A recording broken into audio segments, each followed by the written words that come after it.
Assalamualaikum warahmatullahi wabarakatuh. Bagaimana Ananda? Kita sudah lewati pertumbuhan dan perkembangan pada tumbuhan. Sekarang Ibu akan coba memaparkan materi pertumbuhan dan perkembangan pada hewan. Masih tetap di rumah, masih daring ya. Nah, jangan lupa ingat pesan Ibu. Kita akan lihat pertumbuhan dan perkembangan pada hewan. Ini dibedakan atas tahapan-tahapan ya.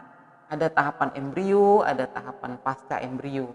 Tahapan embrio itu ada fase, ada morula, ada blastula, ada gastrula, kemudian ada diferensiasi, perkembangan dan organogenesis pendewasaan daripada organ-organ pada tubuh hewan tersebut. Bila pasca embrio dibedakan atas dua, ada regenerasi dan ada metamorfosis. Ini peta konsepnya. Kita akan lihat yang pertama tahap embrio. Fase morula. Apa yang terjadi pada saat fase morula? Pertama diawali dengan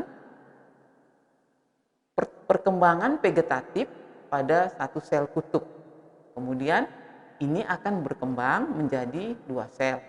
Selanjutnya akan berkembang menjadi 4 sel dan 8 sel. Ananda bisa lihat dari gambar tersebut ya. 1 berkembang menjadi 2, ada 4 ya, kemudian berkembang menjadi 8. Ini terjadi pada tahapan zigot, pembelahan. Kalau dia blastula, ini sudah ditandai dengan terbentuknya rongga blastosol di antara kutub fungsional dan kutub vegetatif. Jadi sudah ada rongga di tengahnya. Itu kalau dibuka itu ada rongga. Selanjutnya gastrula, ini sudah ditandai lagi dengan adanya tahapan invaginasi. Kemudian terbentuknya selaput ektoderm, ya, mesoderm dan endoderm pada embrio. Jadi ada jelas. Jadi blastula ada rongga, kemudian kalau dia gastrula sudah ada lapisan-lapisannya, sudah nampak lapisan-lapisannya. Dari gambar saja sudah kelihatan. Next. Setelah itu baru dilanjutkan dengan defisiensi dan organogenesis. Apa ini ya?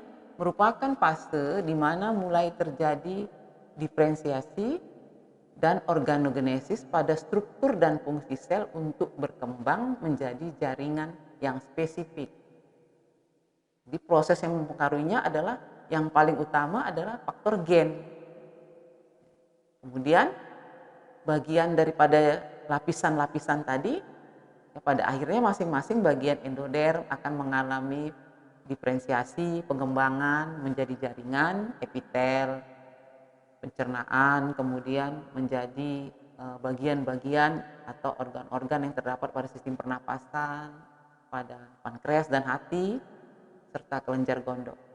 Kalau dia mesoderm, ya, pengembangannya itu akan mengalami diferensiasi menjadi tulang, jaringan ikat, otot, sistem peredaran darah, ekskresi, dan ductus deferens. Nah, kita lihat kalau ektoderm, ini pengembangannya atau diferensiasinya akan menjadi jaringan epidermis, contohnya apa? Rambut, kelenjar minyak, ya, kemudian kelenjar keringat, kemudian ada sistem saraf, ada gigi, dan sistem reseptor. Inilah dia. Jadi Ibu kunci ya, kalau dia diferensiasi dan organogenesis artinya di mana sudah berkembang lebih dalam lagi menjadi jaringan-jaringan yang terdapat pada tubuh makhluk tersebut.